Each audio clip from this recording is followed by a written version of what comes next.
It is very wise to worship the Lord. Napakaraming mga pagpapala at mga magagandang bagay na dumarating sa buhay ng taong marunong sumamba.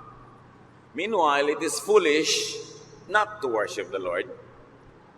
At marami pong mga ginagawa ang tao that are really foolish. Kaya mahalaga na para mabawasan ang mga hirap ng buhay, madagdagan ng mga blessing, ay laging bawasan, kung maaari ubusin, yung tinatawag nating foolishness. What is foolishness? A fool is a person with poor judgment.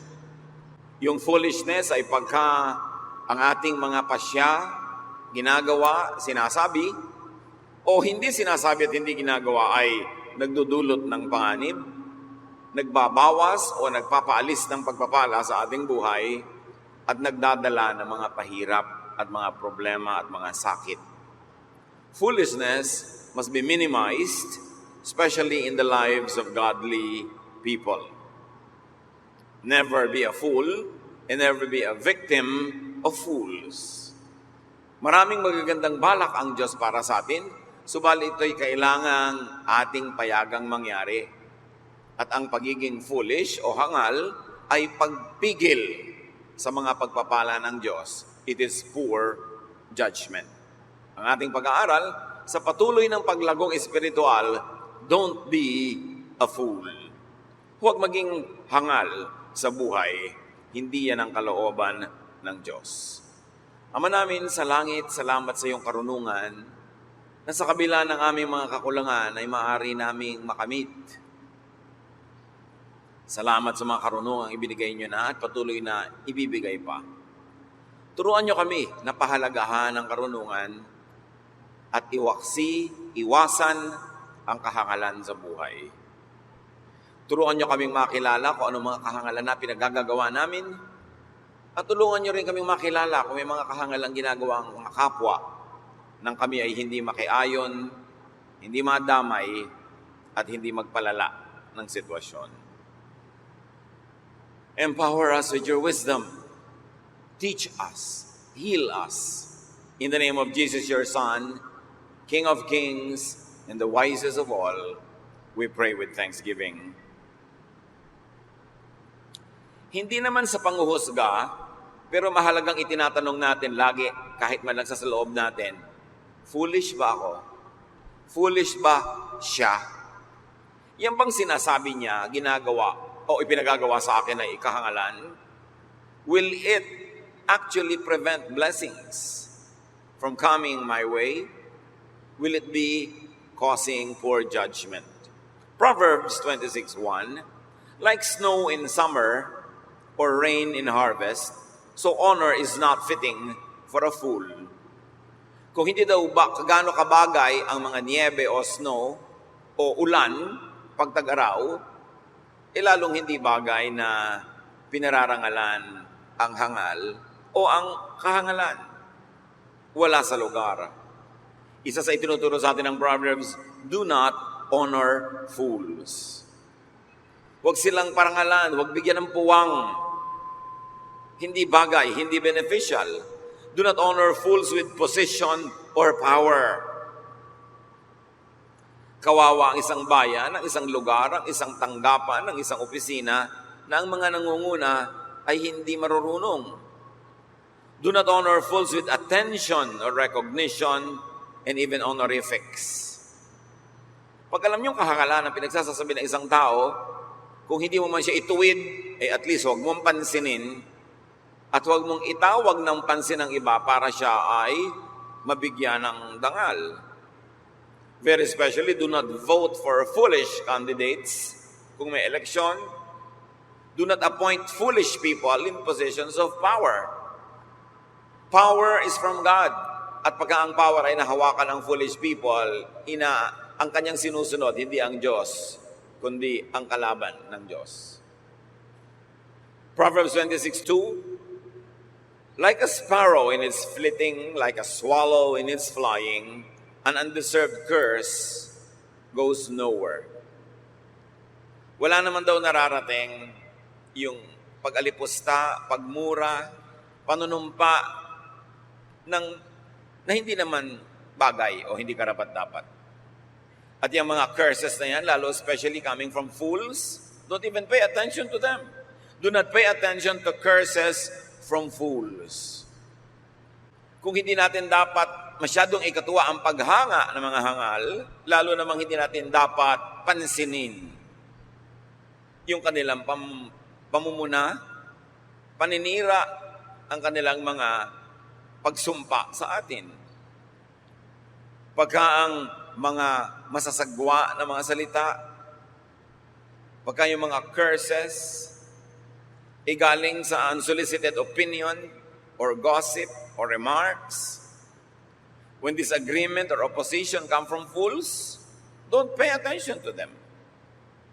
Pag-aralan natin mga kapatid na huwag masaktan sa mga sinasabi ng mga di naman marunong. Ngayon, kung ang marunong ang namuna sa'yo, pasalamat ka. Dahil nanggagaling yun sa karunungan at makabubuti para sa'yo. Pero yung pamimintas at kahit pagpuri ng hindi naman marunong, baliwala yan. Baliwalain.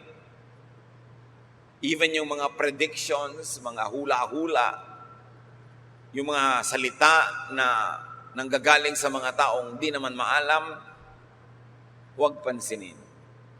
Foolish curses will die natural deaths. So don't dignify or don't spread any. Pag may natatanggap kayo sa inyong cellphone, mga text, sa inyong email, sa internet, na sari-sari mga predictions ng mga kamangmangan, kabulastugan, sari-sari mga pintas kay ganito at pintas kay ganon ng mga taong hindi naman qualified mamintas dahil wala namang alam, huwag nyo nang i-forward, huwag nyo nang i-pass, huwag nyo nang ikalat. Kasi nagiging ahente tayo ng kamangmangan.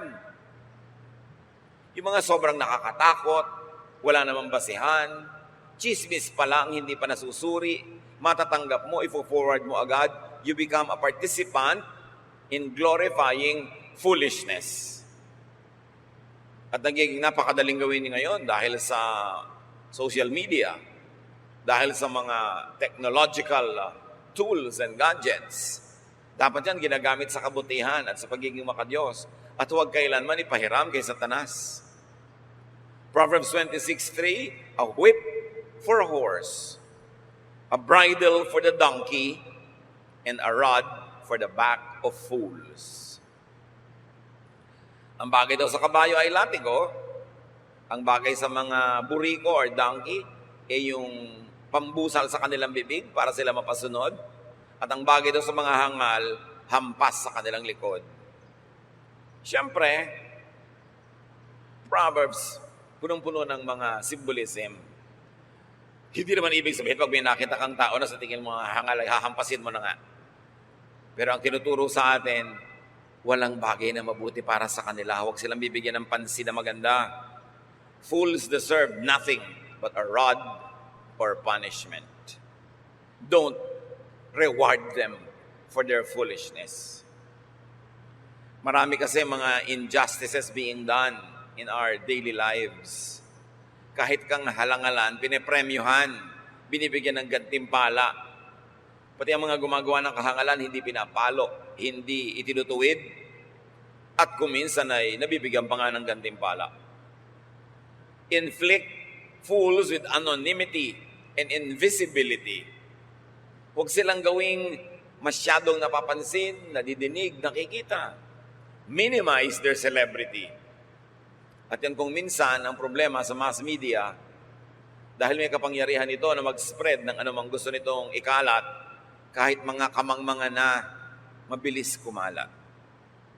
Sinusuri natin ang papakinggan, at lagi naman at lalong sinusuri natin kung ano yung ating sasabihin, i-echo, i-repeat sa iba.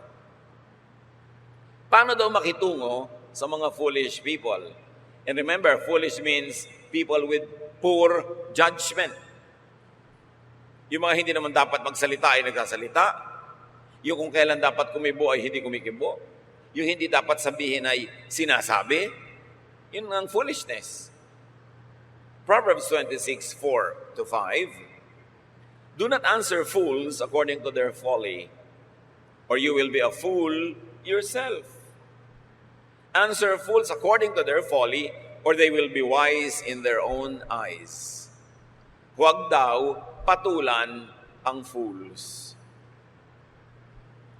Pag ang isang foolish person ay may sinabing isang foolish remark, huwag patulan, huwag labanan, ni huwag salungatin. Kasi pag sinalungat mo, binibigyan mo na atensyon.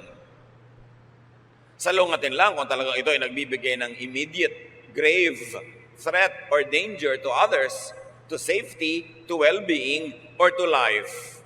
Otherwise, huwag pansinin.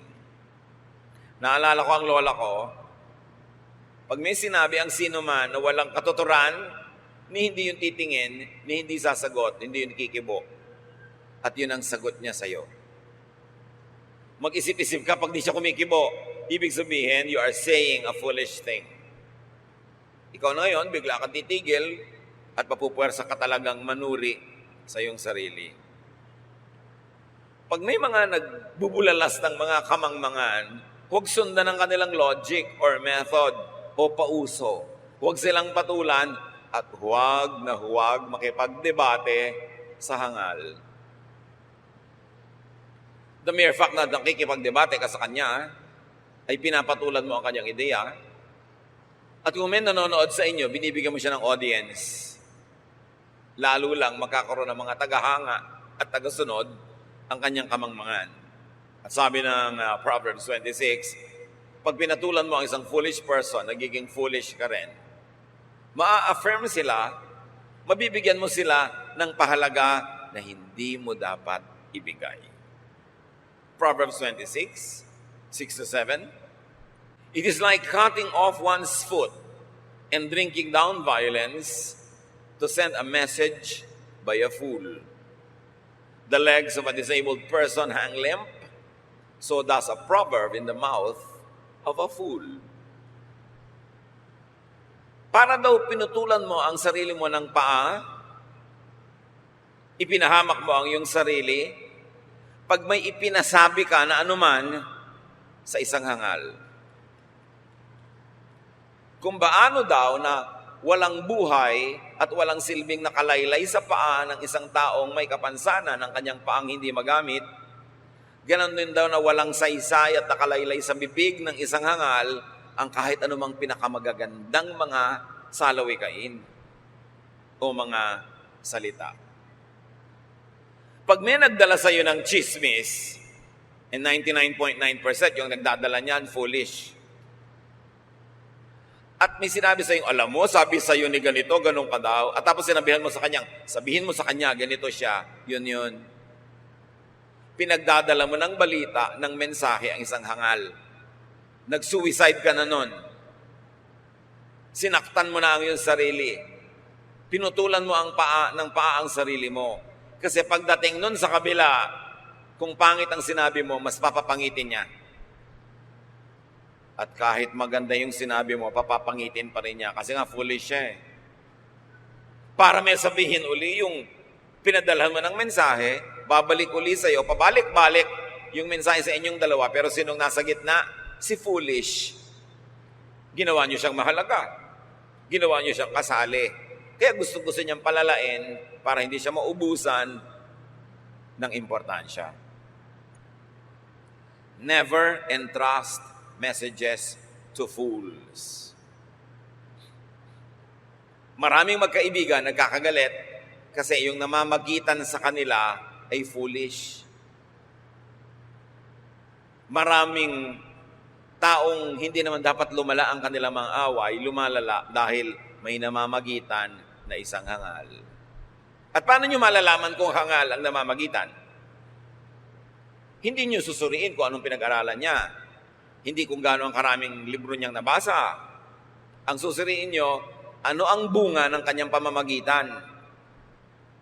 Pag ang pamamagitan niya, inauwi sa lalong gulo, foolish siya. Because wise people will always mitigate damage and danger. Wise people will always maximize the good and minimize the bad. That is good judgment. And remember that the meaning of a foolish person is one who has poor judgment. Kaya kung minsan sa church, malalaman mo rin kung may mga foolishness happening. Merong isang taong may problema, may reklamo, ipapahandle mo sa isang deacon, sa isang elder, sa isang leader. Ang naging ending, lumayas lalo yung tao doon sa church, lalong lumaki ang gulo, lalong nagkaroon ng mga away, ibig sabihin yung namagitan, foolish. Hindi nalutas.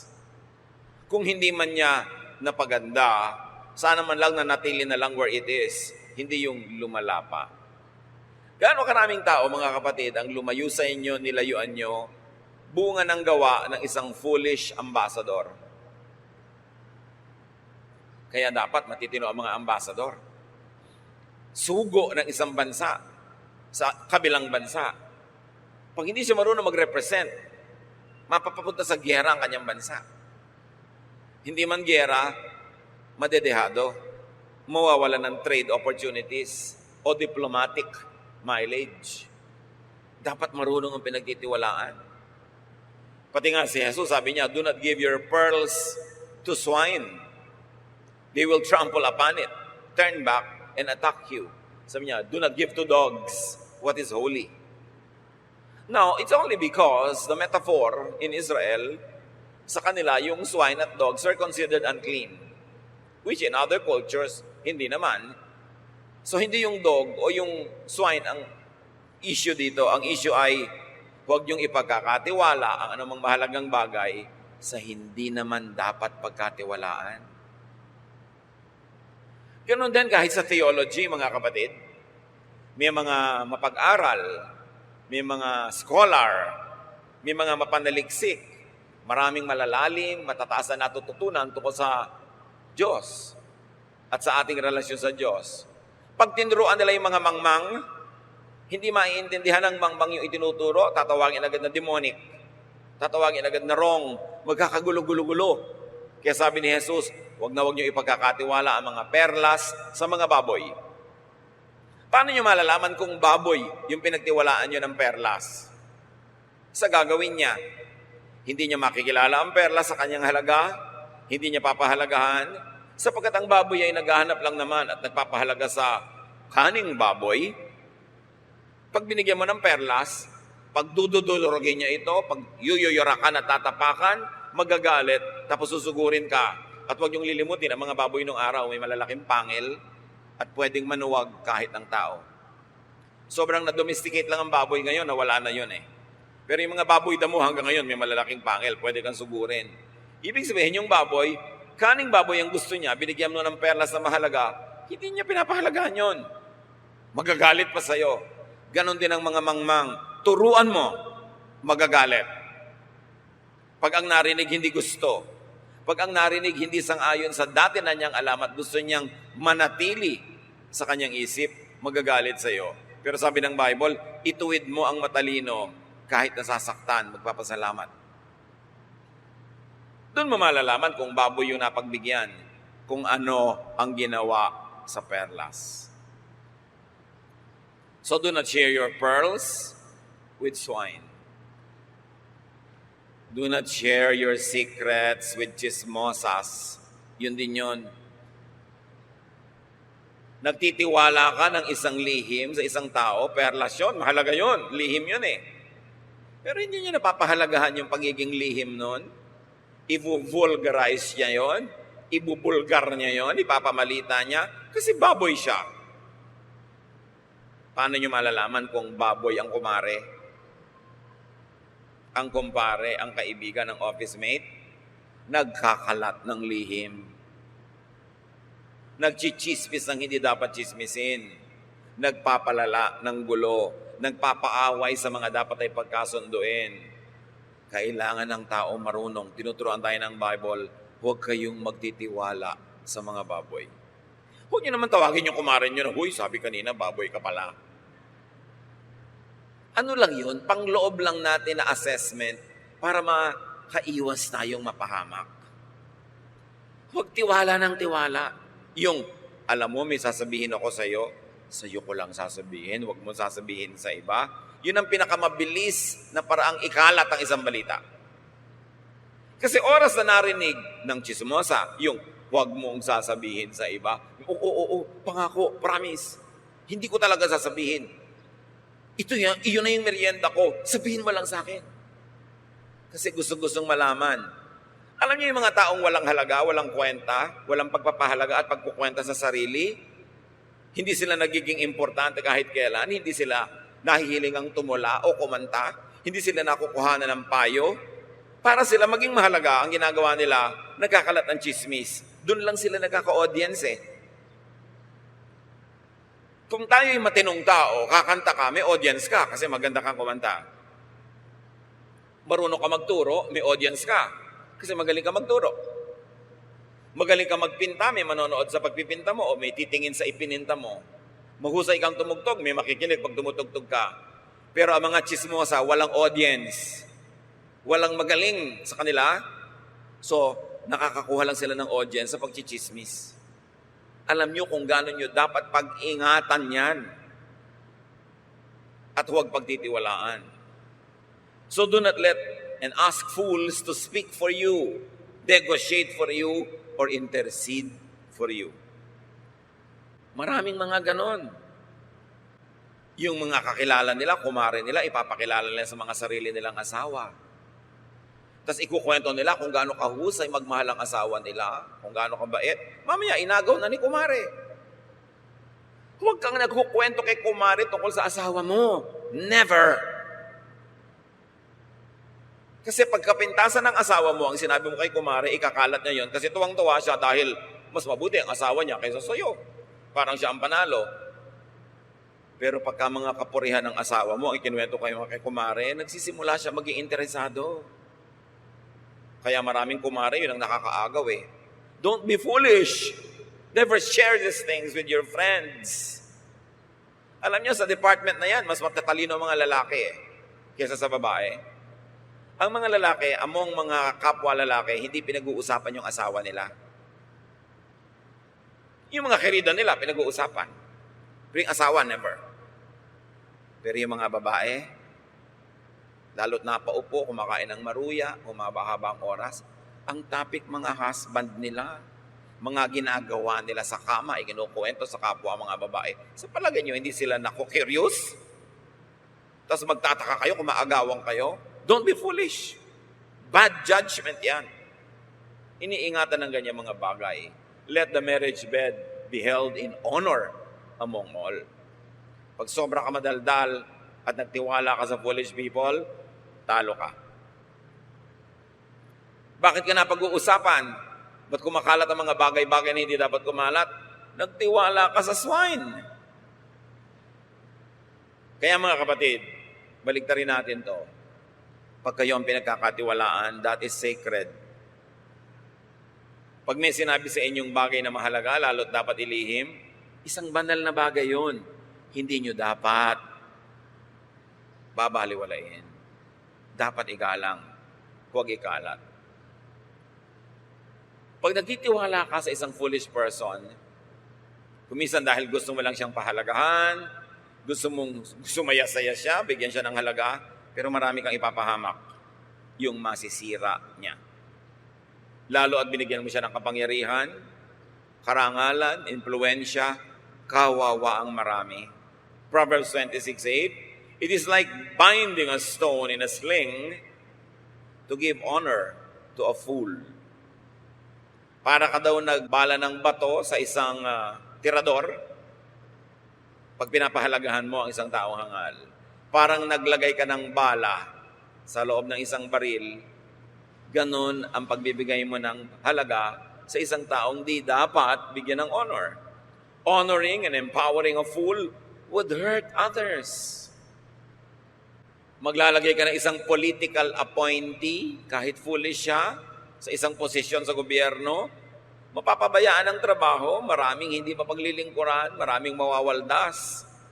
Maraming nadadamage when you give honor to a foolish person.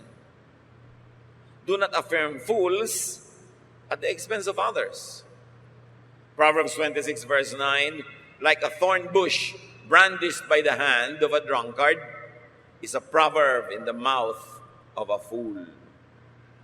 Kung paano daw yung mga matitinik, mga nakakasakit na bagay, ay ibinigay mo sa kamay ng isang laseng na pwedeng kung saan-saan niya ito gamitin, ihampas, iwas-iwas, ganon din daw ang pagbibigay ng matatalinong salita sa isang taong hangal naman. Gagamitin lang niya yon para makasira. Fools misuse good words and ideas. Like foolish theologians misuse the Bible and destroy many people. Kahit ang mga salita sa Bible na ang gaganda, pag hinawakan ng hangal, makakadamage sa kapwa. Makakasira. Makakabawas ng blessing, makakadagdag ng pait at sakit at mga pagdurusa. Kahit maganda yung salita. Pag ginamit ng isang mangmang, naiiba ang talab. Fools misquote and take words out of context. Therefore, fools should never be made to speak for you.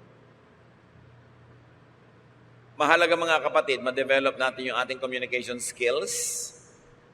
Kung meron kang gustong sabihin sa isang tao, lalo mahalaga at masaya na bagay, ikaw mismo magsabi. Huwag mong ipagkatiwala sa iba.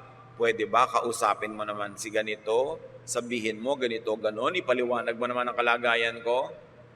Pag yung napagtiwalaan nyo ay foolish, mapapasama kayo. Matuto kayong magsabi para sa inyong sarili. Talunin ang pagiging mahiyain dahil buhay nyo ang nakataya. Pag gumagamit kayo lagi ng go-between, ng padrino, paano kayo nakakatiyak na tama ang representation? Ganyan-ganyan din. Yung mga nagtitiwala sa mga abogadong hindi magaling, natatalo sa kaso. Ang ganda-ganda ng kaso nyo, panalong-panalo kayo, biglang natalo kayo kasi hindi magaling yung nag-represent. Di ba ganyan din yung komisyon yung nagpaparepair ng muka, mga nagpapa-facelift? Hindi magaling yung gumawa. Napalipat na ang ilong sa pisngi, tumabingi na ang muka, imbes gumanda ang buhok, nakalbo, imbes gumanda ang mata, na iba ang itsura, kasi hindi magaling yung gumawa. Tatandaan nyo, kahit gano'ng kagagaling na salita, kagagaling na instrumento, pag ang humawak ay hangal, makakasira. Kaya hindi dapat pagtiwalaan. Lugi ang misrepresented by foolish relatives or friends or co-workers. Lugi ang makikinig sa mga foolish. Bago kayo makinig, bago magpa-impluensya, suriin nyo muna, foolish ba to o wise? Tingnan nyo ang track record. Meron ang gagaling magsalita, akala mo kagagaling, pag tinignan mo naman ang buong buhay niya, wala namang na-accomplish. Walang nagawang tama, walang naging bunga. Baligtad pa nga, ang daming naging kaaway.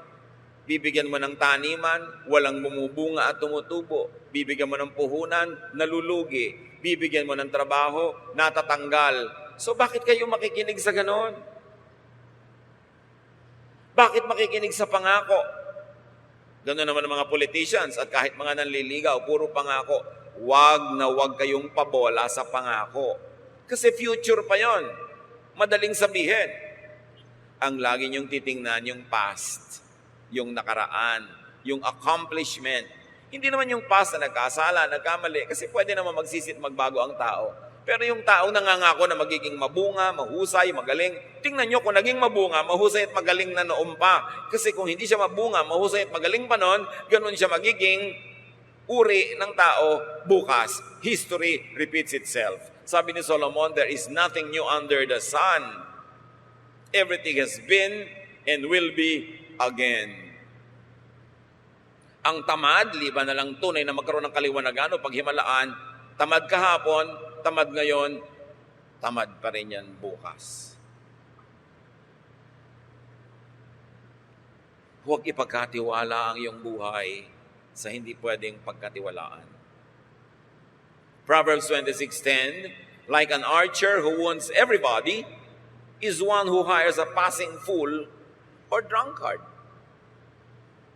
Nung araw kasi, ang usong weapon ay pana. Ituturo mo sa taas, hihigitin mo yung tali, pawawalan mo yung pana, liban na lang, napakagaling mo, hindi mo alam kung kanino yung tatama. Ngayon, pagka New Year, pag may mga pagsasaya, foolish people, nagtataas ng baril sa hangin, kinakalawit ang gatilyo, hindi naman nila alam kung kanino tatama yung bala. Ganun daw, pag nagtiwala ka sa isang hangal. Do not employ fools. Screen, filter, choose. Meron kang taxi, ang kukuhanin mong driver, yun namang walang malasakit, walang track record na maganda. 3 amo na ang nagtanggal sa kanya. Bakit mo pagtitiwalaan? Walang track record. Bago ka magpa-opera sa isang doktor, suriin mo muna kung sino mga na-operahan niya. Masaya ba sila? O masyadong tahimik? Kasi na nga, matay ng lahat. Checkin mo. Bago ka sumagot sa isang manliligaw, tanong mo na muna kung pwede mo makausap yung mga naging girlfriend noon. Kung anong pinagagawa sa kanila. Because chances are, yun din ang gagawin sa'yo. Kailangan, tinitingnan mo ka isang tao, paulit-ulit sa kanyang ginagawang mali. Meron naman, boyfriend mo pa lang, girlfriend mo pa lang, alam mo na hindi good candidate na maging asawa. Huwag mo na ituloy. Napakapabaya, napakatamad. Sa palagay mo, mababago yan ang iyong pag-ibig? No way. Kaya mga kabataan, dapat nakikinig kayo sa mga magulang nyo. Pag ayaw ng magulang nyo sa nanliligaw sa inyo, sa girlfriend nyo, sa boyfriend nyo, makinig muna kayo. 99% sila ang tama. Kasi marami na silang nakita sa buhay. Pag ayaw ng magulang nyo sa nagugustuhan nyo, liban na lang sobra silang bias o talagang walang katwiran, kadalasan may nakikita sila, may nakukutuban sila na hindi makakabuti sa inyo. At isa dyan, yung pabalik-balik at paulit-ulit na mali. Hindi magandang senyales yun. Nagkakamali ang tao, yes. The Arabs have a saying, even a good horse must be allowed at least one fall. Pero pag paulit-ulit, alam nyo, mauulit-ulit. Proverbs 26:11, like a dog that returns to its own vomit is a fool who reverts to his folly. Tulad daw ng aso na isinuka na niya, babalikan pa niya at kakainin niya uli. Ganon din ang hangal na paulit-ulit, binabalik-balikan, ang isinuka na niya, kinilala na niyang mali, gagawin niya na naman. Because fools keep repeating their mistakes. If you want to protect yourself, do not be around the fool when he does repeat it. Madadamay ka. Isang sign of foolishness is repeating mistakes. Pag pinagtiwalaan mo minsan, kinupitan ka. Pinagtiwalaan mo pangalawa, kinupitan ka. Pinagtiwalaan mo pangatlo, kinupitan ka. Sa pang-apat, sa palagay mo, biglang di kanya kukupitan. Pattern. Beware of people who keep repeating mistakes. Pag merong isang tao, umalis siya sa dati niyang church, lumipat sa church mo, panay ang pintas niya sa church na nilipatan niya. Okay, baka nga mali yung church at tama siya, pero itanong mo, bago ka sumali dun sa previous church mo, may iba ka bang church? Meron. Umalis ka rin doon? Oo, kasi mali sila. And before that, may sinalihan ka bang iba? Oo, umalis din ako. Pag nakakatatlo, 4 na siya ng inalisan, alam nyo na, baka siya na ang problema. Alam nga namang 4, 5 churches, mali, siya lang yung kaisa-isang tama. Ganun din pag ang isang tao, marami na nakaaway. Nakaaway yung kumari, ilang kumari na nakaaway. Napalayas sa apartment na tinitirahan, ilang beses nang napalayas. Nanuba sa inutangan, tapos nagkakabistuhan kayo, ang dami na palang nasuba. Pag-ingatan nyo yun. Dahil ulitin niya yun. Can a leopard change its spots? Or an Ethiopian change his skin? Sabi sa Bible. The answer is no. Kung hindi mo siya mabago ng iyong panalangin, hindi mo siya mabago ng iyong pagmamahal, at least huwag kang madamay, lumayo ka. Proverbs 26:12, do you see persons wise in their own eyes? There is more hopeful fools than for them. Yun nga daw, foolish people, malala na, pero mas malala yung taong lagi ang tingin niya, siya ang tama. Siya ang magaling. Siya ang mahusay. Iwasan ang ganitong mga tao. People who look at things only from their points of view are hopeless, are unteachable, are in fact foolish. Proverbs 26:13-16, the lazy person says, there is a lion in the road. There is a lion in the streets. As a door turns on its hinges, so does a lazy person in bed. The lazy person buries a hand in the dish and is too tired to bring it back to the mouth. The lazy person is wiser in self-esteem than 7 who can answer discreetly. Yun daw mga taong ketamad-tamad, kahit ilubog nila yung kamay nila sa isang tumpok na kanin para kumain, ni hindi na nila hinuhugot para dalhin sa bibig nila yung nakuha ng kamay nila. Tamad. Ang tamad daw na tao ay parang hinge ng pinto. Ikot ng ikot, walang nararating. Ganon din daw ang taong biling ng biling sa higaan. Galaw ng galaw, walang napupuntahan. Laziness is foolishness. Because wise and godly people will be productive, active, fruitful. Lazy people have no future. And disregarding the future is foolishness. Kaya bago kayo mag-asawa mga kabataan, bago kayo madamay sa isang buhay na papunta sa kawalan, tingnan ninyo, ano ang future ng taong ito? Hindi natin nape-predict exactly ang future. Pero nararamdaman mo kung saan man lang yung general direction na pupuntahan. Pagkakontento ang taong wala man lang siya napoproduce, walang nagagawang mabuti, walang inaatupag kundi libangin, pasayahin ang sarili, maglaro ng walang katapusan, wala kang kinabukasan sa ganong tao. It is marked as foolishness. Proverbs 26:17, like somebody who takes a passing dog by the ears, is one who meddles in the quarrel of another. Pag daw may dumadaang aso na hindi mo naman aso, hindi ka naman kilala, bigla mong hinawakan sa tenga, makakagat ka. Ganun daw ang ginagawa at nangyayari sa mga taong nakikilaho sa away ng may away. Foolish. It is foolish to get involved in other people's quarrels. Liban nila kung pulis ka. Pero kung hindi, huwag kang makilahok. May nagkakasamaan ng loob, huwag kang makisali. May nagpaparinigan, nagpaparonggitan, nagsisiraan, huwag kang makisali kasi makakagat ka ng aso na yon. It is foolish. Alam niyo, kawawa yung mga tao na ang tatay, nanay, kapatid, anak, asawa ay foolish. Laging nasasangkot sila sa gulo. Kasi pag nasangkot ka, sangkot ka rin eh. Damay-damay. Kaya pinag-iingatan. At dapat tayo na maging responsable na para huwag naman madama yung mga mahal natin sa buhay, huwag tayong sumuot sa mga gulo na hindi naman dapat nating suotin. Proverbs 26:18-19, like a maniac who shoots deadly firebrands and arrows, so is one who deceives a neighbor and says, I'm only joking. Ito nagbibigay ng mga masasamang biro, nandadaya, tapos pag nabisto, sasabihin, joke only. Ganun. Yan ang mga taong nanganganib. It is foolish to deceive neighbors and then make palusot when found out. Dapat honest ang mga dealings. Alam niyo yung Proverbs, basahin lang natin, a few Proverbs a day will keep troubles away.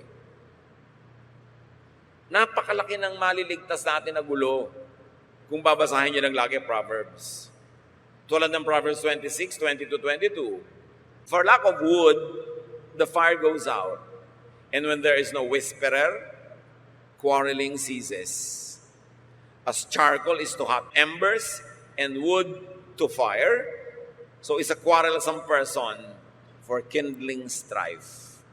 The words of a whisperer are like delicious morsels. They go down into the inner parts of the body. So itong whisperer, ito rin yung gossiper. Pag wala ng daw gatong, mamamatay na ang apoy. Pag wala ng kahoy, titigil na magliyab ang isang siga. Pero, ang mga bulong-bulong daw ng mga chismosa ay gatong, lalong maglalagablab ang apoy, lalong lalakas ang sunog, pag sumali ang mga gossipers. Avoid them. Kahit kamping-kampi sa inyo yung nagchichismis, huwag kayong makipagchismisan. Akala nyo lang yon. Pagtalikod niya sa inyo, kayo naman ang topic niya. Wag na wag. Tandaan nyo, paano nyo malalaman kung sinasaksa kayo sa likod ng isang taga-balita, taga-dala ng balita, taga-pamagitan o chismosa? Pag may sinabi ka laban sa isang tao, sa isang namamagitan, at nagpunta siya doon, at bumalik siya sa iyo na may daladalang sabi naman ng kabilang tao, ibig sabihin pinagtiwalaan siya ng tao na yon. Kaya nagsabi sa kanya. At bakit nagtiwala yung tao na yon? Sinaksak niya kayo sa likod. Kasi kung kayo inirepresent niyang mabuti, nagsabi ng magaganda tungkol sa inyo, doon sa inyong kalaban, hindi naman yung pagtitiwalaan ng kalaban nyo na magsabi pa siya ng iba eh. Kaya pag kami sayang, alam mo, sabi ni ganito, ganito ka daw. Alam mo, pinipintasan ka ni ganito. Alam mo, pinag-uusapan ka kanina nung kumakain kami. Sabi mo, bakit ka mo narinig? Bakit nagpatuloy sila mag-usap kahit nandun ka? Kasi kasali ka, no? Kasi kung talagang naninindigan ka para sa akin, kung talagang pinagtatanggol mo ako, hindi sila magsasalita pag nandun ka. The mere fact na may nasasagap kang balita at sinasabi nila, ibig sabihin nakikipagkwentuhan ka. Ayon sa kagustuhan nila. Huwag kayong magtitiwala sa ganito mga tao. And the Bible is clear, gossiping is foolishness.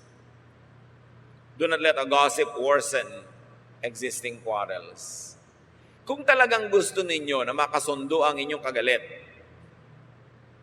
magkaroon ng katahimikan at kapayapaan, diretsahan yung kausapin yung tao, huwag kayong magparaan ng mga salita sa mga kung sino-sinong namamagitan. Dahil wala kayong kontrol sa sasabihin niya. Kung honest kayo, gusto niyo magkaroon ng kasunduan, tapangan ng loob, makipag-usap ng mukhaan sa dapat kausapin. Do not gossip only to worsen existing quarrels.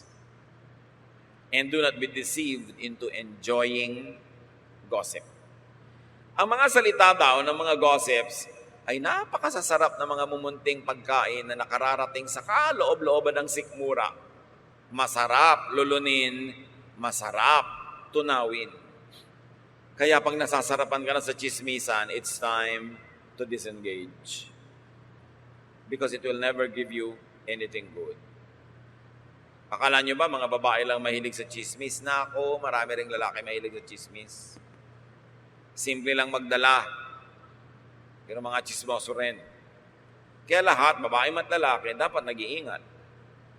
Proverbs 26:23-26, like the glaze covering an earthen vessel are smooth leaves with an evil heart. An enemy dissembles in speaking while harboring deceit within.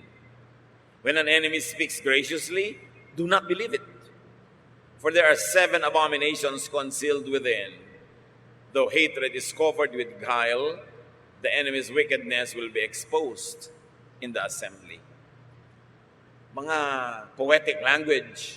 Pero ang sinasabi lang, huwag kayong magpapapaniwala sa sobrang gandang magsalita. Sa matatamis na mga pangungusap, mas pag-ingatan nyo ang sobrang matamis ang dila at masarap magsalita.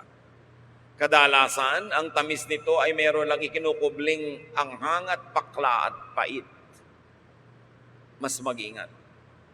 Do not be deceived by sweet words. Yung mga pinagtaksi lang kayo ng asawa, tapos nung mabisto nyo, ang sweet-sweet ng words. Sinali nyo ulit sa inyong joint bank account. Binigay niyo uli ang susi ng condo. Mag-ingat kayo. So, bakit ngayon ka lang natuto magsalita ng masarap at maganda? Nangabisto kita. Mag-ingat sa mga pangako. Paulit-ulit, kawawa kayo kung lumaon.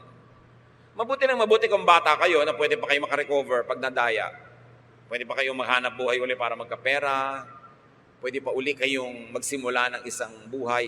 Pero paano kung over the hill? Medyo alauna, 2:00 na ng hapon ang buhay nyo, malapit na lumubog ang araw, doon pa kayo madadaya. Ang hirap na makarecover. Kaya dapat nag-iingat na mabuti. At ang makakadaya lang sa inyo mga kapatid ay yung pinagtitiwalaan nyo. Tatandaan nyo yun. Kasi hindi kayo pwedeng dayain ng taong di nyo pinagtitiwalaan. Wala siyang chance. Kaya sasabihin ng iba, kung sino pa ang pinagtiwalaan ko, yun ang nandaya sa akin. Natural, paano ka dadayain nung di mo pinagtitiwalaan? Wala yung pagkakataong magawa yun. Kaya yung mga pinagtitiwalaan natin, diyan magmumula ang mga mandaraya sa atin. Hindi lahat. Pero kami mandaraya sa inyo, yun lang muna ang pinagtiwalaan nyo na. Kaya nag-iingat tayo. Sabi ni Jesus, be innocent as doves, but be wise as serpents. Kung ang asawa ninyo may track record ng pagtataksil, huwag kayong maki-joint bank account. Lalo't kayo yung naghahanap buhay. Dapat meron ka sariling sube. Iwang ka man niya, magtaksil man siya, hawak mo ang bank book. Sa'yo ang huling halakhak. Ang mahirap, dinala na niya yung puso mo, dala pa yung bulsa mo. Huwag masyadong lagi nagtitiwala. May mga anak kayo, lalagyan nyo agad ng mga property sa pangalan nila. Kilala nyo na ba, magiging manugang nyo? Ipon kayo ng ipon, hirap kayo ng hirap na magkaroon ng property, ilalagay nyo na agad sa pangalan ng mga anak. Nagkaroon ng isang asawa from hell. Huwag naman mangyari. Ano mangyayari kung biglang sumakabilang buhay ang anak nyo? Sa manugang nyo na yun, Be wise. Sabi ni Solomon, ang saklap naman ng buhay, sikap ka ng sikap, tapos hindi mo naman alam kung kanino pupunta yung mga ipinundar mo. Hanggang hindi nalalagot ang inyong hininga, mga kapatid, hawak nyo dapat ang inyong bank book. Hanggang hindi kayo nawawala ng ulirat, kayo ang may control ng inyong mga bienes, mga kayamanan. Kasi ang saklap, na ikay wala nang magawa, paralitiko ka na, nakahiga ka na dyan, iba ang may hawak ng kayamanan mo. Baka hindi ka ibili ng lason kung gustuhin mo mang magpakamatay. Maging matalino.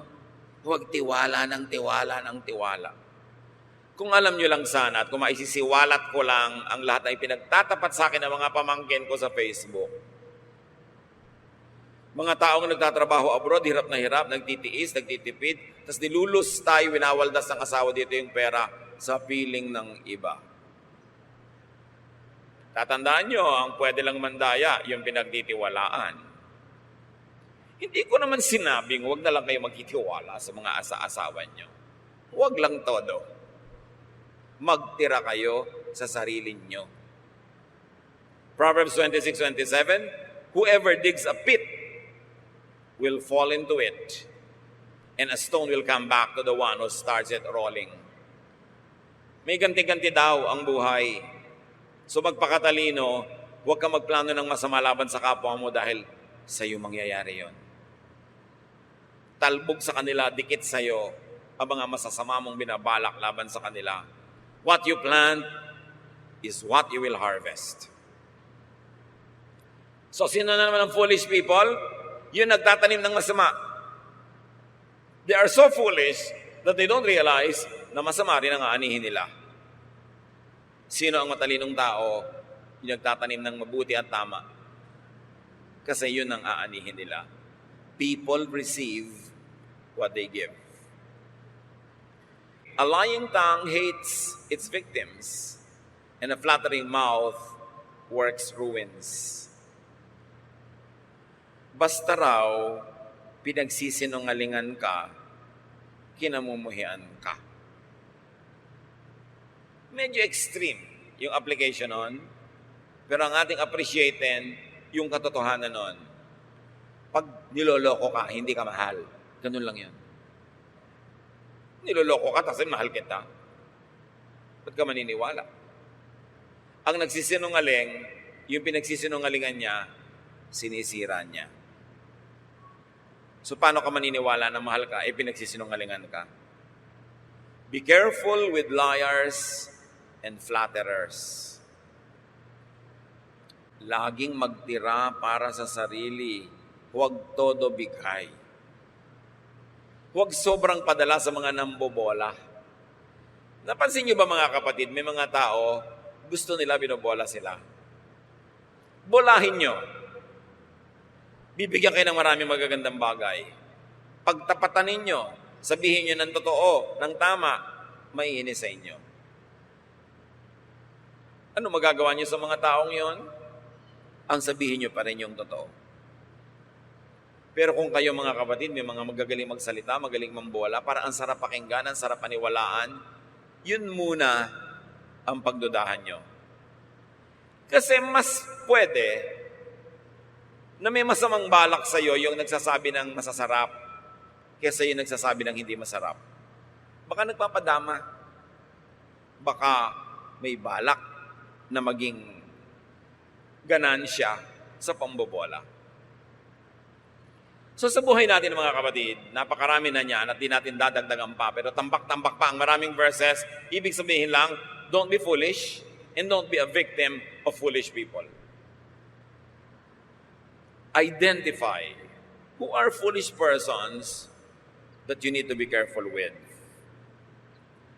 Sino sa buhay natin mga kapatid, ang mga sa definition na ibinigay sa atin ng Biblia ay matatawag na foolish. O yung mga ginagawa nila can be labeled as foolishness. Pag-ingatan nyo yon. Kahit pamahal nyo sa buhay. Kahit pamahal kayo sa buhay. Mag-ingat. What things do you do could be labeled foolish by the standards that we have reviewed. Siyempre, hindi lang naman natin hahanapin yung foolishness sa iba. Susuriin din natin ating mga sarili. Baka may mga pinagagagawa tayong foolish things that don't please God, that will not be beneficial to us. Dapat tigilan. Because wisdom means godliness. If wisdom means godliness, what do you think does foolishness mean? It means wrong. It means evil. Foolishness means ungodliness.